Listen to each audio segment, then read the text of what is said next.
all of the classes that you're taking, you've got this building that you go to, you've got all of these people around you, and sometimes it might be difficult to roll out of bed. It's probably pretty easy to hit that snooze button. And the reason why it's easy to hit that snooze button, the reason why it's easy to kind of nod off, the reason why it's easy to not pay attention is because it's not meaningful to you. The reason why it's difficult for you to sit down and do your homework is because it's not meaningful to you. So if you want to stop procrastination, you have to make it meaningful. For me, college was extremely meaningful because, like I said, my mother never graduated college. My father doesn't even have a high school degree, or a high school diploma, I should say. So college was extremely meaningful to me. So all of the things that I needed to get done, I didn't procrastinate on. So if you find yourself procrastinating, you now need to ask yourself, how do I make this meaningful? How do I make the test that I'm taking here in high school meaningful? How do I make the grades that I need to make meaningful? How do I make getting up and going to class on time meaningful? If you find yourself procrastinating, find the meaning of why you're doing what you're doing.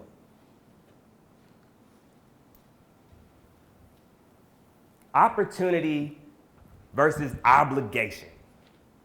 Who here loves obligation?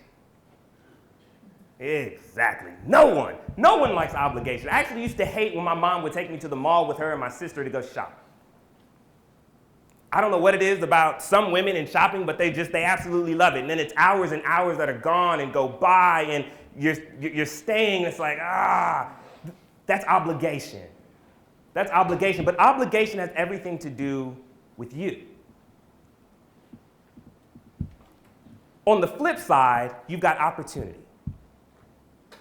And opportunity is always out there. Opportunity is always around. In fact, they recently did a study that our brains receive over 2 million bits of information per second. Per second. 2 million bits of information per second. But the brain can only process 136 bits per second. I say that to say, opportunity is all around you. Opportunity is all around you. It's always been all around you. Now, you all may or may not be to the age yet where you've got a new car or a new car to you. But the moment that you get a new car or a new car to you, you then begin to see all of the other cars that look just like that car, right? Just like your car. In fact, what about the last time your parents got a new car? And you now begin to notice how many other people have that same exact car. That is your reticular activating system kicking in, and you now actually paying attention to one of those bits of information that has to do with that particular car. I say that to say it's just like the opportunities that are in front of you. The moment that you begin to open up to those particular opportunities, the moment you begin to take you out of it and focus in on what other people can help you do, on what you can help other people to do, is the moment that you will begin to start to see all of these opportunities. If 2 million bits of information are coming at you per second, and you can only process 136, think about how much you're missing. Take you out of the equation. That's where the obligation comes from. The obligation comes from you continuing to focus on you. Focus on the opportunity. If it's difficult for you to roll out of bed, that's you focusing on you. That's you focusing on the obligation of getting up, going to school, doing classwork. But if you can stop focusing on you and stop focusing on the obligation and actually focus on the opportunity, on the 2 million bits of information that are coming at you per second, you will change your world. You will absolutely change your world. While I was in college, actually my senior year in college, I had my daughter. And I thought to myself, am I about to repeat what my mom did? Found out that my girlfriend was pregnant and I'm gonna have a daughter. It's my senior year in college. I was like, man, I'm almost done. But I knew what my why was. And I knew my why was not to relive the same life that my mom lived, not to relive the same life that my father lived. I said, it's gonna stop with me. No male in my family has ever graduated from a 4-year college or university. It's gonna stop with me. So I sucked it up and I got it done. And I said to myself, Coy, you need to make sure that you can provide for this little girl. And my part-time job at Sprint Nextel wasn't gonna do it. So I then created another why. And the next why that I created was to be making 6 figures by the time I'm 26. Why? So that I can make sure that I can take care of my daughter, so that I don't have to live paycheck to paycheck, so she doesn't have to be on free and reduced lunch, right? And I'm actually proud to say that I made 6 figures by the time I was 26. Actually, by the time I was 27, I had a healthy 6-figure salary, a company car, some of my living expenses paid for, and I'm working for the most valuable company in the world. Apple.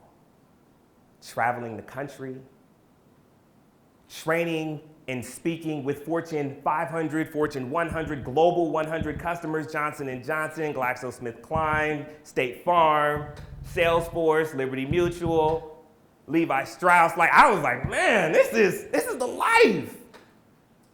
But it's because I knew my why.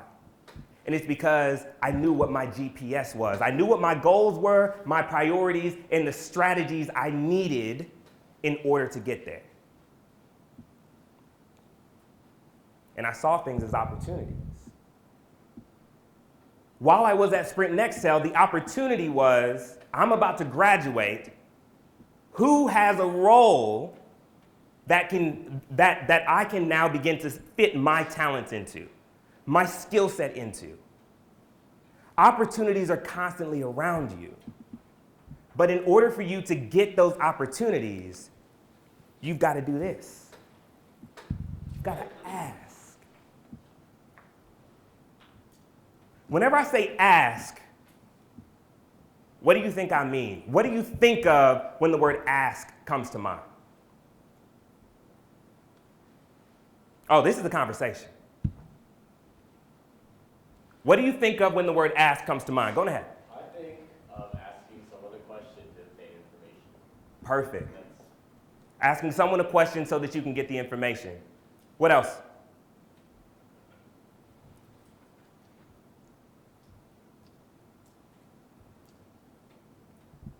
I'm gonna be here, so I will stand here. What else?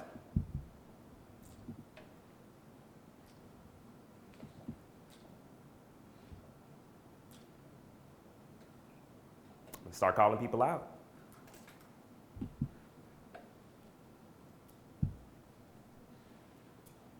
What else do you think of whenever you hear the word ask? Go ahead. One more time. Wisdom. I love that. Wisdom is great. So we've got information, we've got wisdom. Go ahead. Curiosity. Curiosity. I need one more. Go ahead. Idea. So we've got seeking information, we have wisdom, we have curiosity, and we have idea. All of those are amazing definitions for the word ask, whenever you think of the word ask. What I'm gonna do is I'm now gonna add to that for you. So let's think about ask as an acronym. ASK. And the A stands for always, the S stands for seeking, and the K stands for knowledge. There's no such thing as a dumb question. Just because other people might get it or understand it doesn't mean that it's a dumb question, because you are curious, You're looking for that wisdom. You're looking for that information. You are always seeking knowledge. That's what ask means. If you're ready now for the opportunity of your lifetime, you have to put yourself in position for that opportunity. And in order to put yourself in position for that opportunity, you have to ask. You have to be seeking that knowledge, because it is that knowledge and that information that is going to move you to the next level. So many people asked me, how did you get recruited by Apple, Coy? Apple is actually harder to get into than it is to get into Harvard University. Harvard University accepts 1% of their applicants. Apple accepts less than 1% of their applicants. So how did I get Apple to recruit me? By asking. By simply asking. By asking the question and putting myself in position, seeing an opportunity, and going and getting it. This is what leadership is about.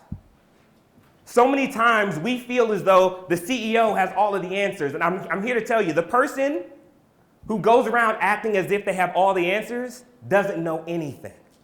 Because there's no way for you to have all of the answers. The individual who is now leading from a place of where they can actually move individuals to a particular goal is the individual that knows that they do not have all of the answers. They aren't afraid to ask questions. They aren't afraid to seek out other people who have gifts and talents in areas that they might not have. Ask. Always seek knowledge.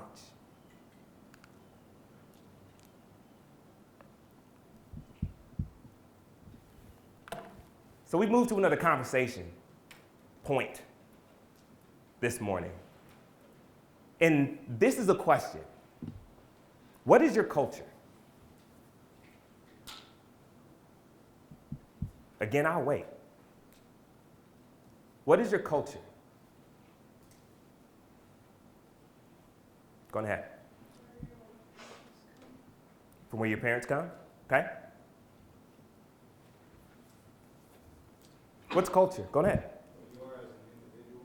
One more time. What you are as an individual. What you are as an individual. Okay. Where your parents come from, what you are as an individual. What's culture? Go ahead. Your history. What's culture? One more time. Go ahead. Tradition. Your history, where your parents come from, who you are as an individual, tradition. I'm surprised I didn't get food. No one thinks of food when they hear culture? No? Okay. Maybe just me. So the interesting thing about culture is all of that and then not all of that. Culture, very simply defined, is a group of people with shared values, attitudes, and goals. That's culture. And if that's difficult for you to kind of get and understand, let's now move culture into a corporate setting. And let's say, what's corporate culture? And if we begin to look at corporate culture, then we begin to use additional adjectives like an innovative corporate culture, a collaborative corporate culture, an open corporate culture, right? A corporate culture of fear, right? I've seen those organizations.